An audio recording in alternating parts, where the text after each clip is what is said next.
What's up, everyone? Welcome to another episode of Intentional Grounding right here on the Buffalo Rumblings Vidcast Network. It is draft week. Only a few more days until the NFL draft, and we're going to cover it for you here tonight on the show. The show is brought to you, folks. Okay? And if you're ready for this, Slide a Shelf. Okay. This show is brought to you by Slide a Shelf. So if you have any home improvement projects that you want to take care of in terms of shelving in your home, make sure you see my guys at slideashelf.com. And if you use the promo code Intentional Grounding, you'll get 20% off. Also, tonight I have my good buddy and friend, Mr. Doctor himself, Anthony. Thank Romeo, you. I was waiting for the dramatic pause for the correction. Thank you for self-correcting there. That's right, Dr. Anthony Romeo. Thank you. Yes. Sterling, I had to throw it in there. Always a good time to be on with you, man. We talk football all the time anyway, but it's great when we get to come on a show and you know, hit it up and give our opinions and talk. And it's the week, man. It's already here. Draft week is here. It feels like it came faster this year. I don't know, but I'm excited for it.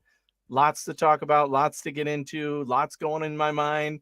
It's, you know, I'm not going to get any sleep Wednesday. I don't know about you, but like Wednesday night, it's draft day tomorrow. Let's go. We pick it. Yeah. It's fun. It's crazy, man. Like I got jury duty on Thursday morning. So yeah, I want to get out of that so bad. So I got to be at the courthouse at like 8 a.m. Hopefully, you know, I'm going to try to just go up in there and just act and look crazy, like, you know, just say outlandish stuff.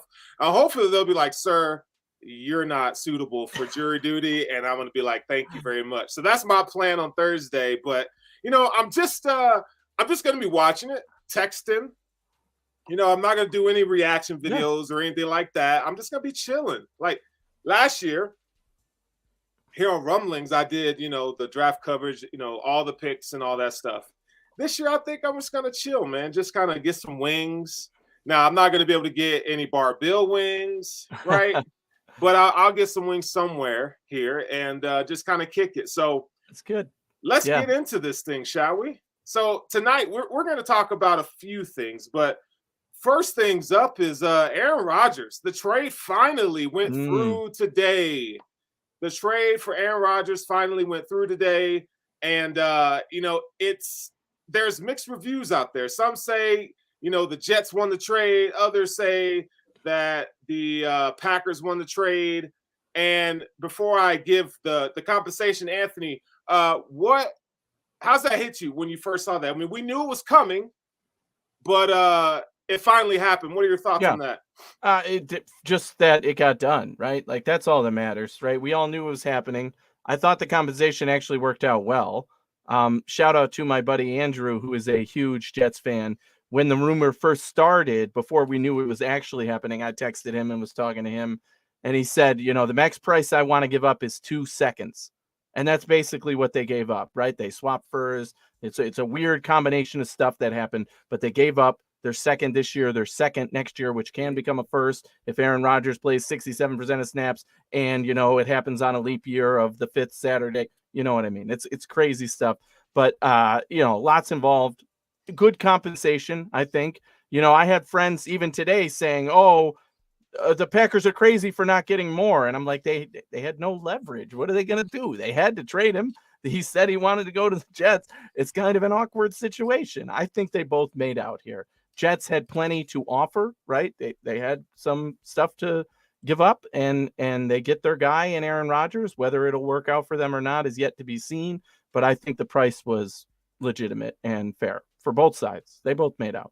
So for those of you who are just now tuning into the show and you didn't know the big news that dropped today, this is according to Adam Schefter. The Jets get Aaron Rodgers and pick 15, a 2023 5th round selection.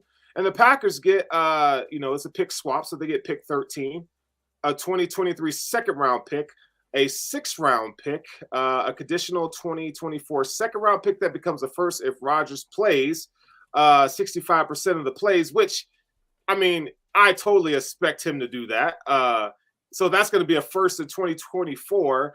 If you ask me, that's a haul for a guy that, you know, you don't know what his dedication to football is, how much he's going to play. But if you're a Jets fan, you should be excited because you get, you know, one of the best quarterbacks of our generation in Aaron Rodgers, who I still think is a very capable quarterback when he wants to play. You know, it just I just feel like, you know, the Jets probably should have set their sail to Lamar Jackson. I feel like he's more of a long-term solution, right? So what are you gonna do? You're gonna give up your first round pick next year, right? And then you're gonna have to figure it out after that. You know, there's no long-term security there, but you know, it's striking, right? Because you see on Jets Twitter, some fans love it, some aren't really pumped about it. But at the same time, the star power that you're bringing to the Jets in the locker room has to be impressive, and it's something that we have to talk about. And as Bills fans, seeing that the Jets are in this division and they beat the Bills once last year, I really do think this moves the needle a lot in the division. I'm not saying the Jets are the best team, but I think we need to have a conversation about the power rankings or the you know, the hierarchy in the division. So Anthony, like, Rodgers is traded, but like, moving forward, what do you think about it? Yeah, it moves the needles for the Jets for sure. I mean, the quarterback position was holding them back like an anchor at this point. They have a great team on defense, good budding stars on offense. They weren't even fully healthy last year, right? And they're getting guys back. It's a good core of a team that was missing a central piece like a quarterback. Now, in the offseason, I had said multiple times, I did not want the Jets to get Derek Carr. I did not want the Jets to get a couple of the guys. Lamar Jackson certainly would have not been happy. I'm content with the fact that they ended on Aaron Rodgers, just because he certainly did not play up to what our expectations are for him last year, be it the circumstances or whatever else you want to say. I don't know that the expectation can be he's all of a sudden going to be the MVP Aaron Rodgers again. But at the same time, like I said, just having the guy there on that squad now, an MVP, former MVP, Super Bowl winner, experienced quarterback who can do anything on the field in Aaron Rodgers, that makes that team better, right? You're no longer being held back by that anchor that is, you know, the quarterback position. And Jets fans should be happy about it, I guess. But I agree with you that why not go after Lamar or like a long-term answer here? So if he's done after a year, they're going all in for sure. It's a risky move at this point, but I think they had what they needed to get it done, and they are confident in their squad to say, you know, this was the piece to put us over the hump. They're certainly not better than the Bills in my mind. I still think the Bills are the favorite to win the division. Miami is going to be competitive as well. We don't know where they land. And by the way, the most interesting part of this trade that people are not talking about that I haven't seen on ESPN or anywhere else, the 13-15 swap seems silly, right? Like, 13-15 in the first round. Okay, you wanted to feel better about yourself. Well, who did they jump to get over, right? The Packers moved up to 13. Who did they jump at 14 in the draft? The New England Patriots. I think that means they're going after a pass catcher, right? Because everybody knows New England probably needs to get another wide receiver or player there. I don't know. Did they intentionally say, the Packers, we want that one because we want to move up 2 slots to get ahead of the only team that would have been in between them, which was New England? So interesting move there. It's kind of a, you know, silly on paper to go from 13-15, not knowing what's on the board in the draft yet. Yeah, I want to play devil's advocate for a minute. And before I do that, I will say that the Bills are still, in my opinion, the best team in the division. But, you know, my guy Spence says the Jets ain't making the playoffs. So well, I don't know. Hey, I don't know, man. You still love there. The new playoffs, since they've added the extra playoff team, that changes things so much. That's so wide open. It's the last couple of years. So I mean, I could see them sneaking in that way, even if the Dolphins are second in the division. Right? We've seen it a couple of times now where 3 teams make the division from a division make the playoffs. So, okay. So when I playing devil's advocate, like, we talked a lot about that Jets defense last season, and they were really good. Like, they were one of the teams that gave Josh Allen fits, big time fits, right? Sauce Gardner's good. Quinnen Williams. I mean, both their corners play well. The safeties play well.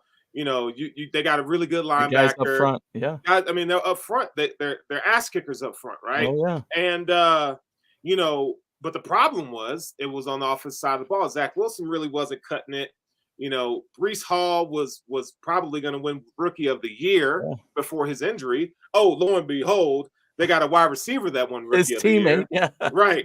So you add those two pieces back with Aaron Rodgers. Oh, and by the way, I want you to look at this for a minute. Let's look at the weapons that they have right now at his disposal. So at wide receiver 1, you got Garrett Wilson. Okay. You got a tall, down the field stretcher, you know, in Allen Lazard. He's a good solid number 2. You got a decent slot receiver and McCole Hardman with a little speed, right? Kind of the Isaiah McKenzie gadget role. He hasn't lived up to his potential, I think. And you got Corey Davis, who, you know, we thought, I don't even know if he's going to be on the roster come when the season starts. But now the fact that you add Aaron Rodgers and Corey Davis has been having some decent seasons. You know, you got a big tight end in CJ Uzoma. Tyler Conklin's okay. Breece Hall, Michael Carter, and pick 15. That to me says my weapons are better than yours, Buffalo. Well, I mean, it's so taboo to say, you know, well, the Bills are just better because we're homers and that's our squad. But I think we really should like further examine this thing here. And as of right now, I mean, they are just as good or explosive on offense as we are. And I would even say, right? I would even say, I mean, this is pending everything goes as they plan. I mean, you got Nathaniel Hackett and stuff like that. Yes. Coaching does matter. But on defense, man, look, man, that defense might be better than Buffalo's right now. What do you think? So the defense, you could make an argument. My argument would be exactly that, right? You compare the Jets defense to the Bills defense in recent years or last year. The Jets were dominant. There's no question about it. The Bills have been consistent, though, right? We know exactly what this team is under McDermott.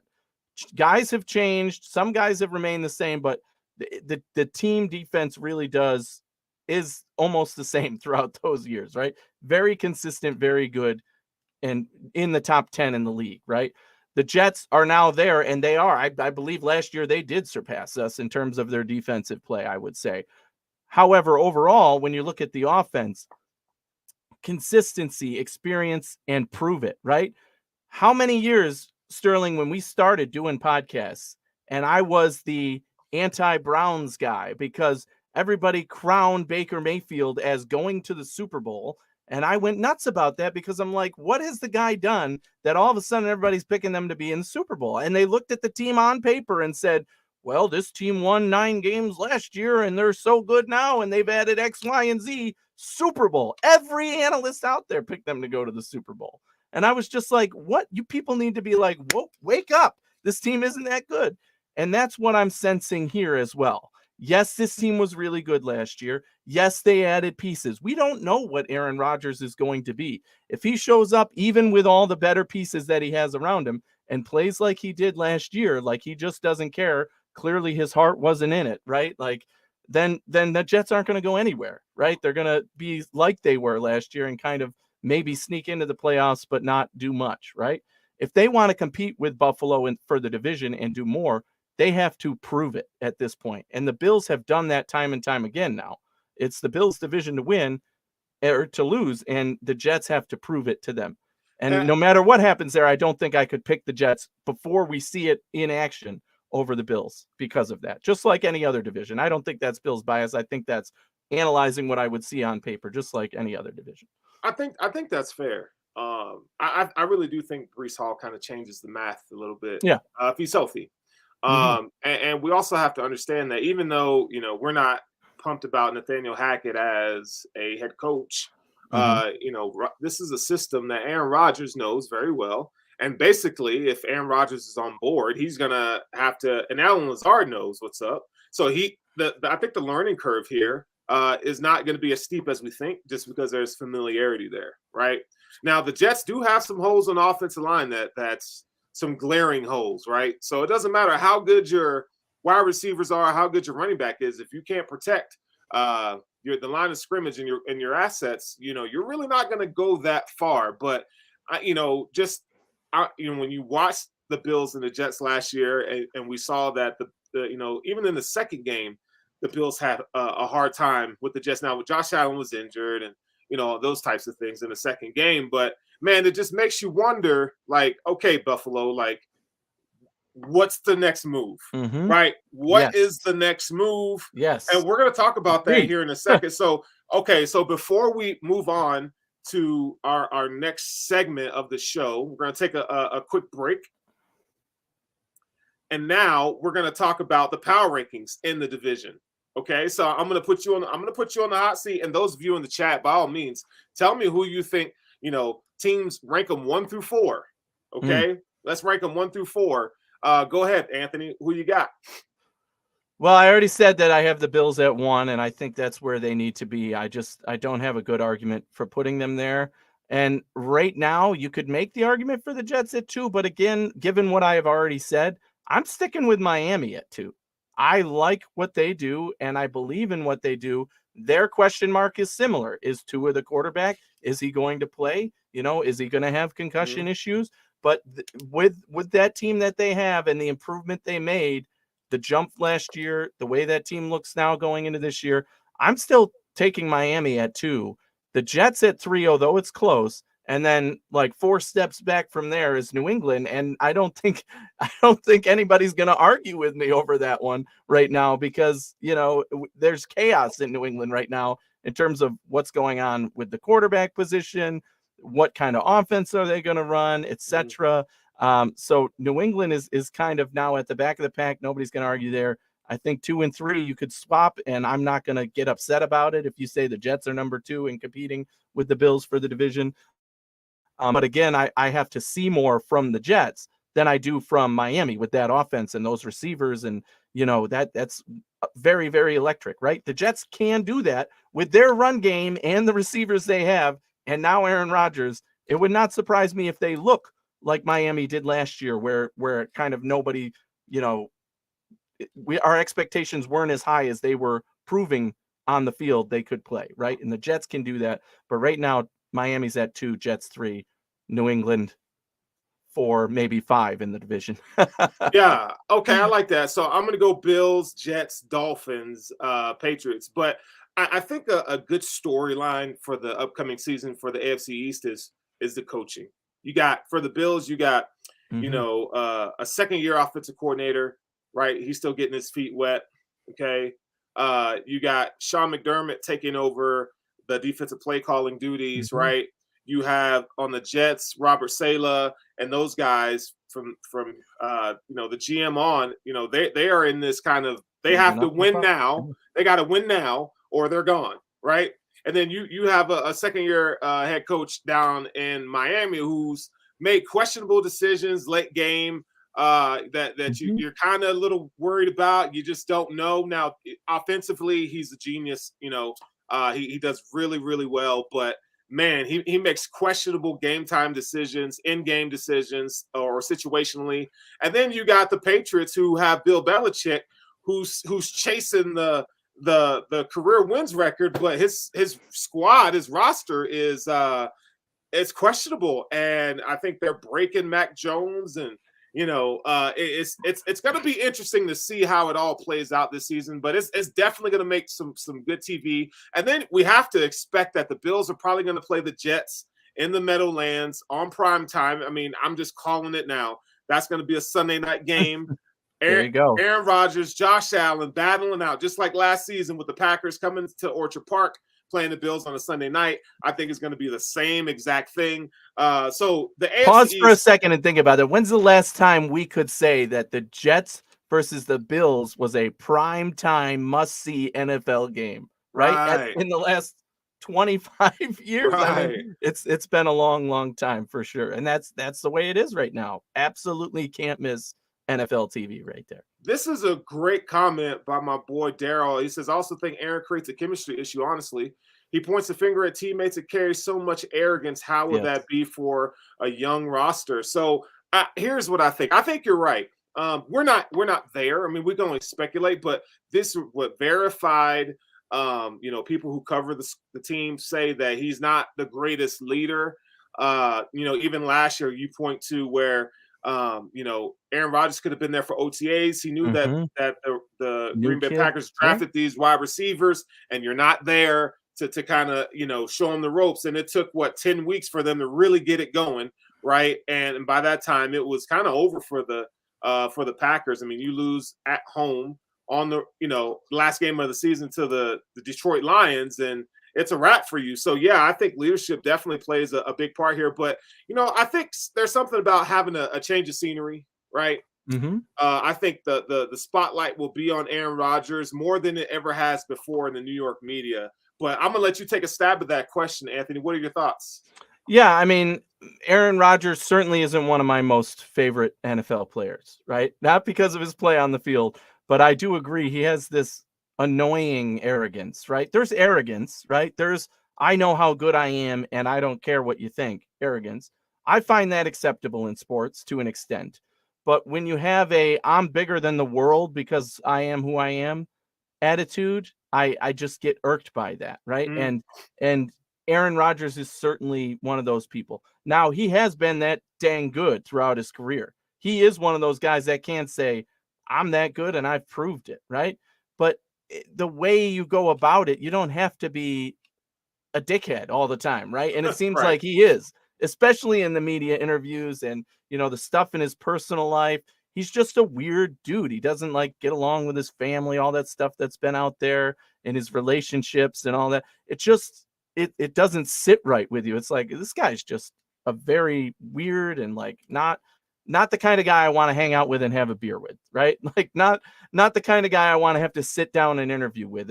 And in that sense, not the kind of guy that I want to sit in a locker room with and be leading my team and be the guy that I have to rely on in those times. Now, that being said, we don't know what he's actually like in the locker room. Maybe it's totally different, but it seems like that attitude is, it's just standoffish for me. And that is the big question mark, right? In New York, he's going to be under a big microscope there. Correct. And he's going to have to talk to the media and treat them a little better, or the back pages are going to tear him apart. Right. And then he's going to have, maybe that's going to affect him in other ways. So we'll see how that goes. But that is one of the reasons I am more skeptical of this, is because, who knows what's going on in Aaron Rodgers' mind. Yeah, I think his legacy is at stake here. I mean, I know he's going to be a Hall of Fame quarterback, but I think I liken it to the Tom Brady, Bill Belichick split.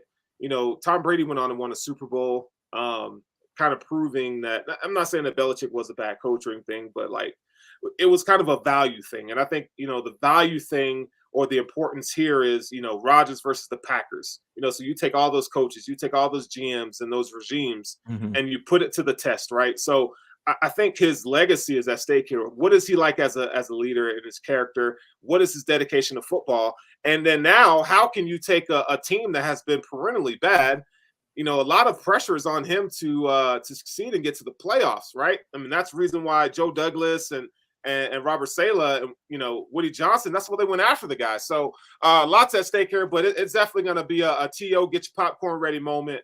But I have something else for you, and this might be a it might hit home for you, man, just because of the style of work you're in. Let's talk about prospects who might be falling in C.J. Stroud. Listen, man, C.J. Stroud, okay?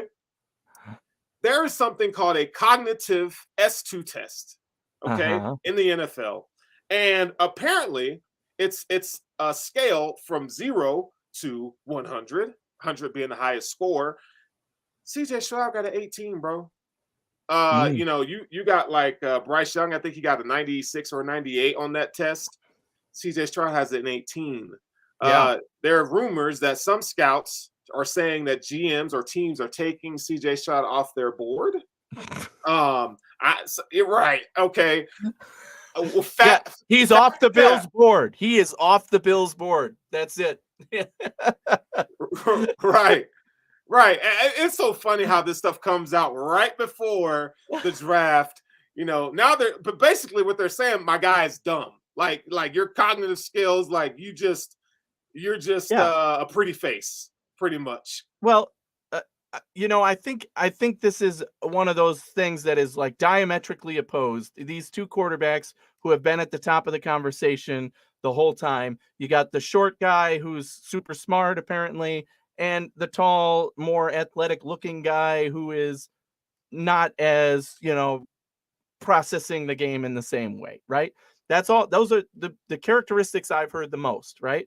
Bryce Young has, the best analysis of any quarterback we've seen in so long. And the way he's able to break down the game and talk about it, great. But he's not going to the NFL to become a commentator or a coach. You still have to play against big dudes who are coming at you. And I'm not saying he can't get it done. He's still a very elite talent. But CJ Stroud, it's a little more of a safe pick in my mind in terms of the athleticism, the talent that's there. You can work with that. Now, the processing, if you're a coach who says, I need a guy who can process my offense and think about it this way and analyze it, then yes, you're probably not going to go with a guy like CJ Stroud.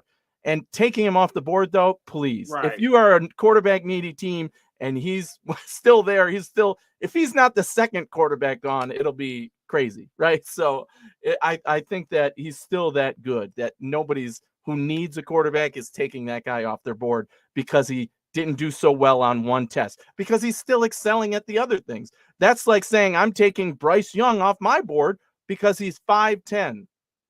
And I'm sure teams are maybe that behind closed doors. It's to me that is equally as stupid as taking off a guy because he's there. But it all has to do with like how you're planning to run your offense, coach your team, whatever. This guy is my flavor of quarterback. That guy is yours. Lamar Jackson is not Josh Allen, right? Lamar Jackson plays a totally different game than Josh Allen, right? They both run the ball well. Sure. That doesn't make them the same quarterback, right? And this is even more of a difference because they are so, again, diametrically opposed to each other. Complete opposites of like one is high in this, the other's high in that. One is good at this, the other's good at that. They're both good talents. They're both going to go in the top, probably 1 and 2, regardless. If they get past 3, it'll be crazy to me. But there's other options out there, I guess, if you like one of the other quarterbacks and you decide that's better for your long-term future. But certainly if he falls past like 5, there's something that we're all missing. Yeah, I mean, even though CJ Stroud is an Ohio State guy, I still believe that he's the best pure thrower of the football in this class. I mean, the guy can drop it in a bucket. Like I think he's going to be good. This is where coaching matters. Like these kids don't go to Ohio State, Alabama, and they insert school with top. They don't care about the academics. Most of these kids don't. They care about the X's and O's of the football. And you know what? Coaching matters here. So you get them in a system where the coaching's good, right? I think CJ Stroud will be fine. So if you're one of those teams that are like, we're taking you off our board, man, get out of here, dude. These kids, nobody cares about your dumb test. Like seriously. So I think it's kind of messed up that if he falls, I would rather have CJ Stroud than Levis every day of the week. And so right now, yeah, I mean, to me, that's one of those things that always perplexes me about draft analysis, right? I am not like an X's and O's, break it down big time. Oh, his left heel was turned this way and he's not looking that way. But what I can do and what I have done in the past, you turn on the tape, you push play, and you watch the guy play football. And if you know football, you can say that guy is a good football player, right? At his position, he knows what he's doing. And CJ Stroud is exactly that, right? Like there's no denying this guy is NFL ready. He's a football player. All the others like Will Levis or whichever flavor quarterback you want to throw behind Bryce Young, there is has a lot more to work on before they are as ready to me as CJ Stroud is. All right, so moving on to our next topic here. Look, this guy. This is one of our buddies here, Benjamin Albright, saying that there could be more running backs taken than wide receivers in round 1.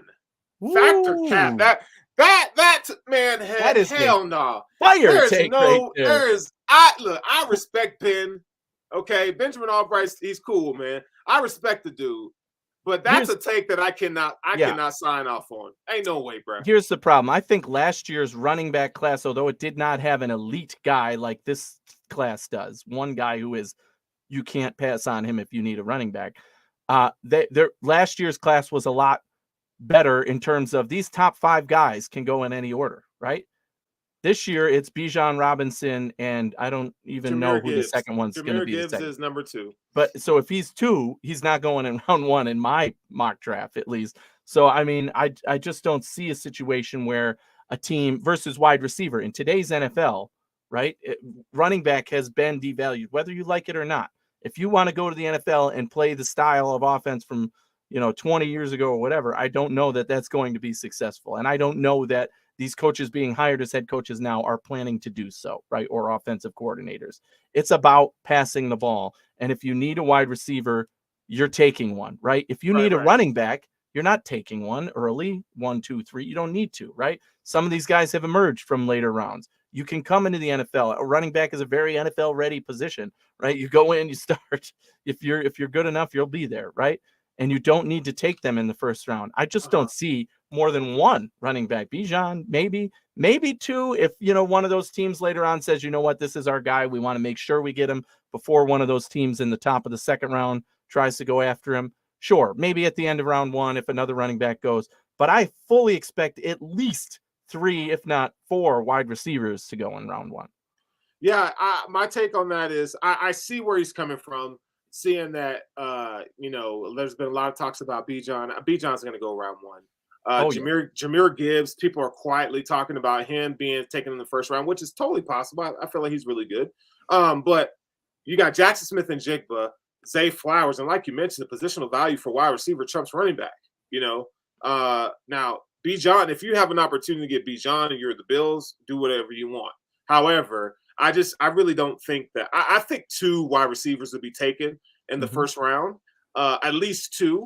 I can't say that about running back. I feel like Jahmyr Gibbs he'll probably get taken early second round. I don't feel like he's gonna be taken in the first round. I really do like his skill set, but the value of running back in round 1 is still one of those things. It's a polarizing opinion that you need a running back in round 1. So I don't agree with that take. Yeah, but I understand where he's coming from. I wonder if he's speaking more to the wide receivers in this class too, which I agree that this year's class is not as strong as past years, but it's still such a needy position, and there's still teams out there. And obviously for the Bills, I have watched a lot of these wide receivers, and there's probably 5 that I would say could go as first rounders, right? Right. Like that, and that wouldn't be like a shocker to me. Right. Versus running back, which would. Even a second one would probably be like, okay, that team is going for it, right? So I wanted to show you something here. I have Chris Sims' mock draft here. And what I wanted to point out was, he has, let's see, the first wide receiver coming off the board is Zay Flowers to the Chargers. Now, Zay Flowers has been getting a lot of buzz lately. A lot of people are saying that he might get taken above Jackson Smith and Jigba. However, if that is the case, okay, and he also has Hendon Hooker in round 1. Now, I feel like sometimes Chris Sims is like, he gets too caught up in being extra, okay? Sure. He has to take the, and I understand because he's in that business, but taking, making a story, taking a take that people really don't have. But this is his draft. So he has 2, let's see. He has 2 running backs being taken. Bijan going to 10, Jahmyr Gibbs going to 28. But he has the Bills taking Jackson Smith and Jigba at 27. And I have to say, if that's if it goes this way, I'm happy if it goes this way. I'm not going to lie. I would totally sign up for that. Yes, I was going to say, I mean, I think that he's a top 10 talent in this draft, and I almost expect him to go right in that range. He might go at like 12, right? And that wouldn't surprise me. But I do not see a scenario where any wide receiver is picked ahead of him, especially by like that many picks, right?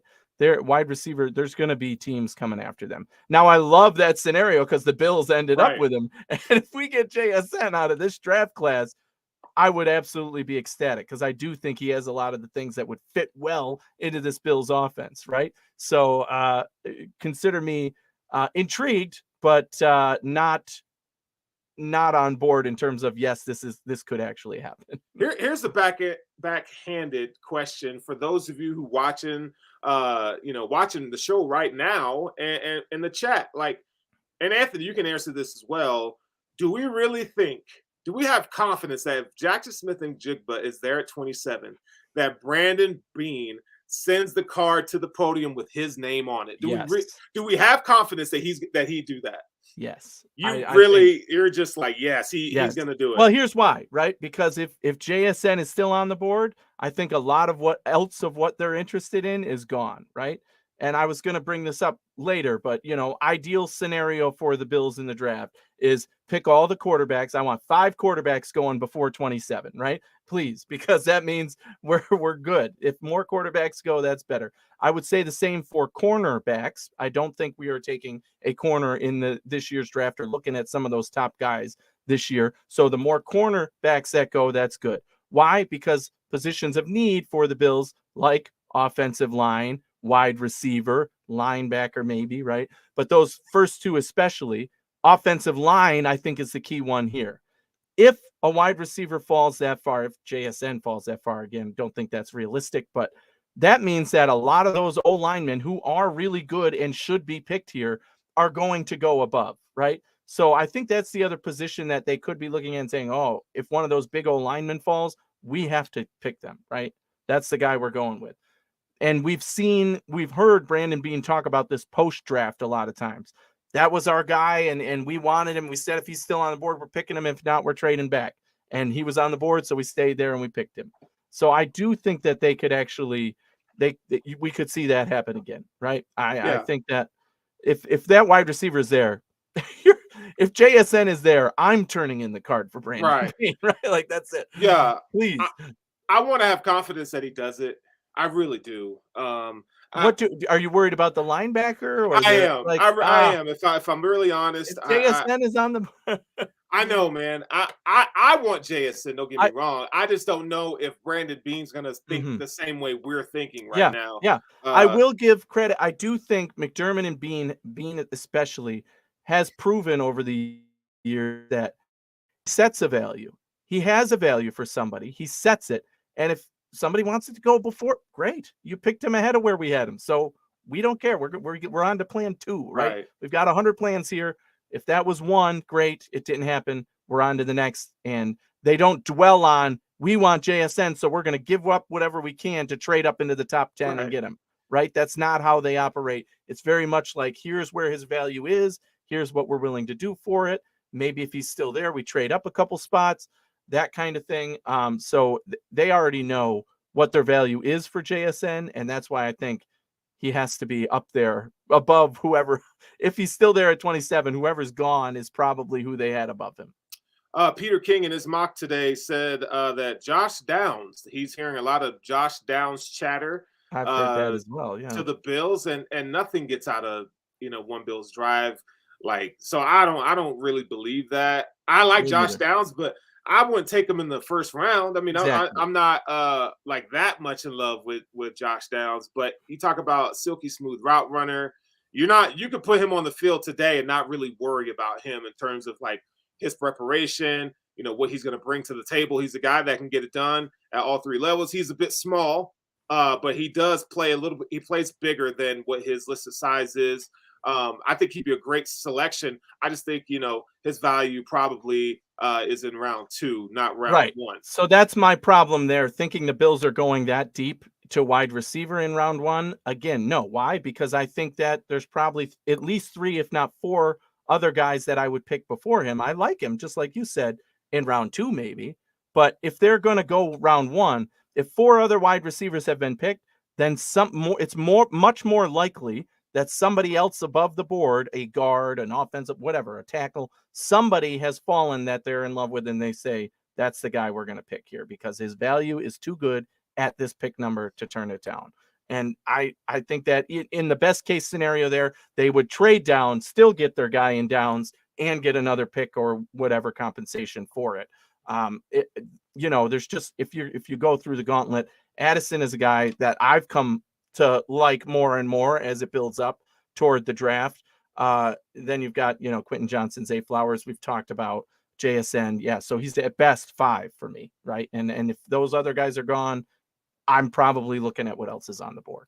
Right. And so those are the prevailing rumors that have taken place. Now, there are a couple other things that we'll talk about before we do our little mock here, but and I'm going to touch on this real quick. Derrick Henry.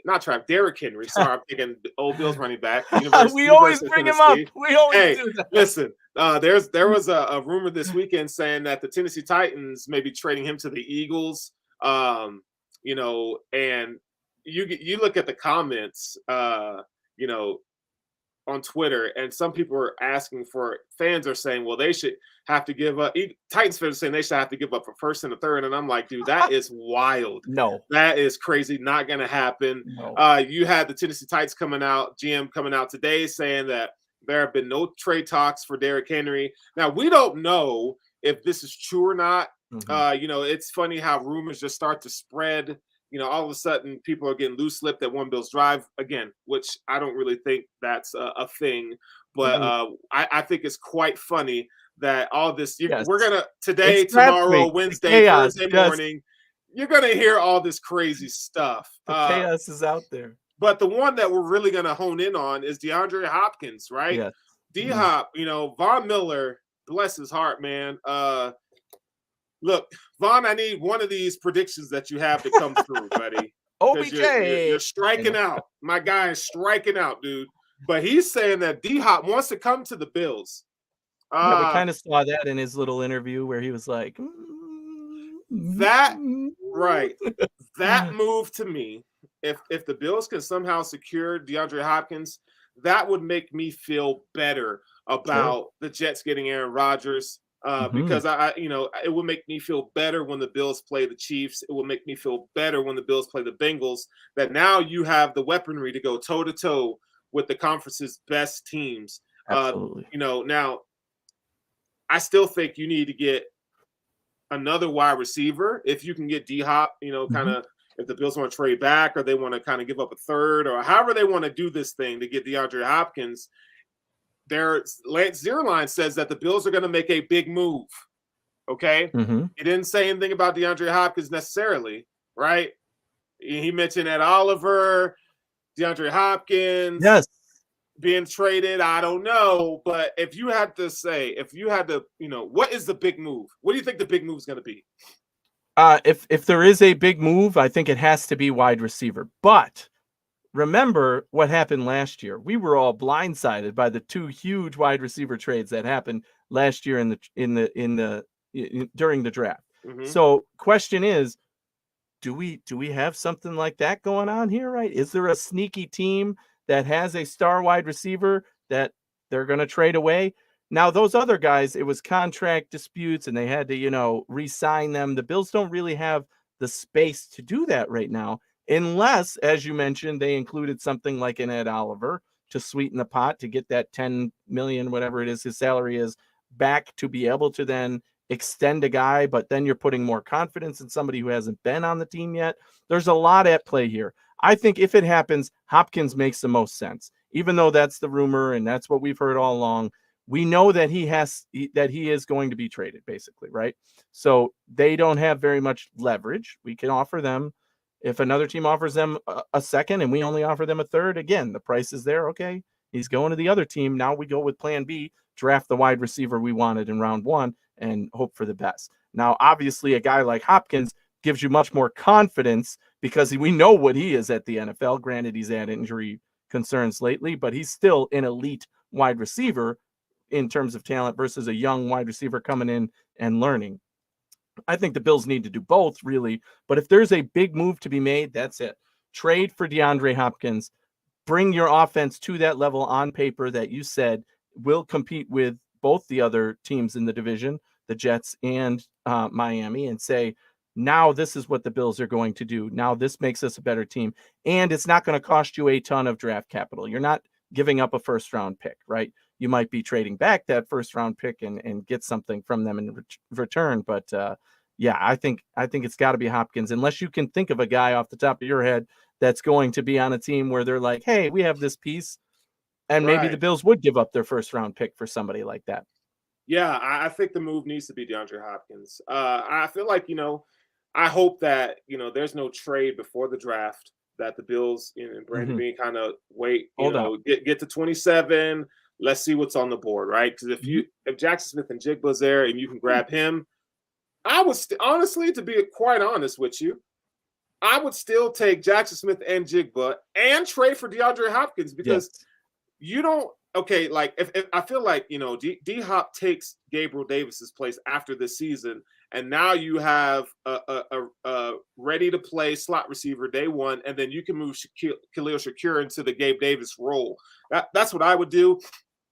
I don't know if they think that way though, but that's what I would do. So basically you're kind of doubling down on wide receiver rounds 1 and 3.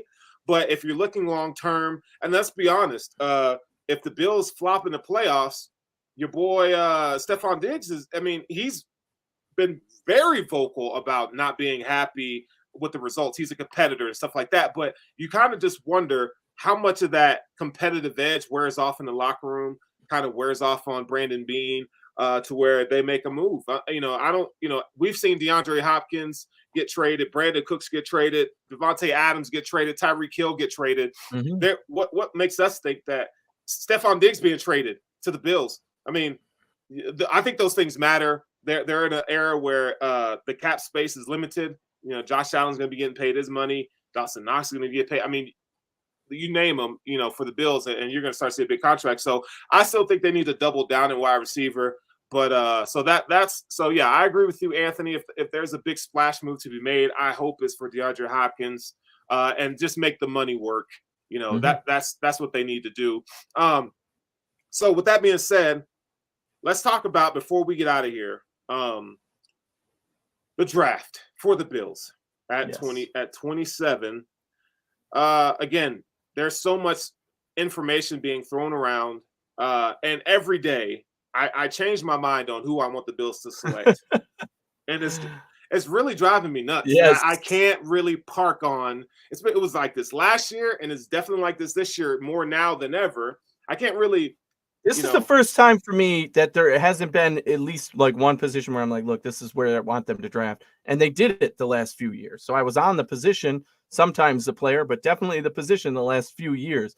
This year, you're right. It's the most wide open I've seen it. And we've talked about how these mock drafts by the national analysts even are all over the place. You throw a dart at a position other than quarterback, and there's many mock drafts out there that have the Bills taking that position pretty much. So it's an interesting year for that as well. I've gone back and forth as well as you're saying here. I haven't settled on linebacker yet. We need linebacker. I want one of those top linebackers, but I want them in the second round. I just don't think we can take them at 27 and feel confident about it, right? We need pieces for Josh Allen now. If they end up going offensive line, I'm okay with it, right? Okay, if there's a guy who falls that we know is that guy. Now, don't go digging deep, obviously, in round one. But wide receiver, maybe they do make the stretch and say they take downs. I'm happy with that because you need those weapons. Even if you make the DeAndre Hopkins trade, I would be happy with that. So give me weapons, even if it's tight end, right? That's been a conversation out there. There's so many positions out there. Tight end, but you have to prove that you're going to play 2 tight ends. We talked about that with Eric the last time we were all together. You're committing to 2 tight end play, right? That's going to be your primary thing if you're bringing in a guy in the first round who's one of these elite tight ends in this class. It's all over the place. I agree with you that I've also been like, okay, which guy do I like best at this position? And other than at wide receiver, JSN being my definite number one, I've wavered between the next 5 guys and said, okay, we can get that guy at our pick, or we can wait till round 2 to get that guy. Right now, I think Addison is the one that I'm like, okay, if he's there, I'm picking him. I'll take him for sure over maybe Flowers or, Quentin Johnson or Downs for sure. But I'm not convinced that wide receiver is definitely the position.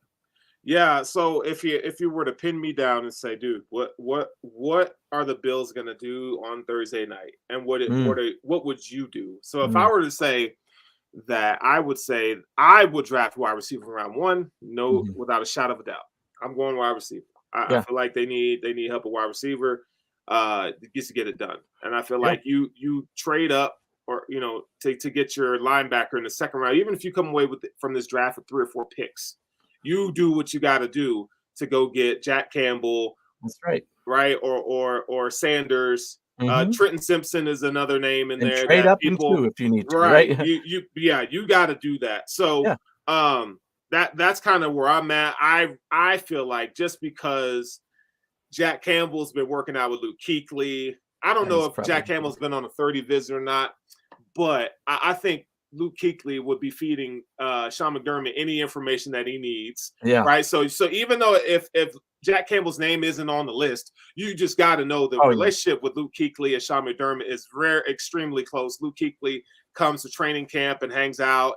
I mean, so any intel that the Bills need on Jack Campbell, they can just ask Luke, and I'm sure he'd give it up. So I really do think that the Bills they're either going to take Jack Campbell in round 1 or they're going to go with Mazi Smith from Michigan in round 1. That's what I think the Bills are going to do.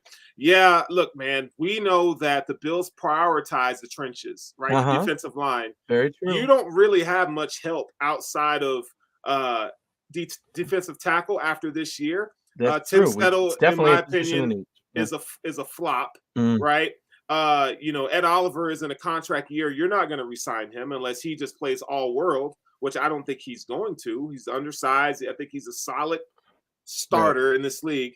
But I think you have to go, and then you got Daquan Jones here. So I think you really have to go. It's either Mazi Smith or insert middle linebacker here in round 1. If you're going Mazi Smith, you better be getting DeAndre Hopkins. That's all I have to say. Like, you better be getting that guy. Right. Because I don't want, we're planning for defensive line after Ed Oliver, in the first round. Oh, man, I would be like uneasy about that pick. Same with linebacker. What makes us think that Brandon Beane, is he going to start? He's going to start prioritizing skill position players outside of running back. Yeah.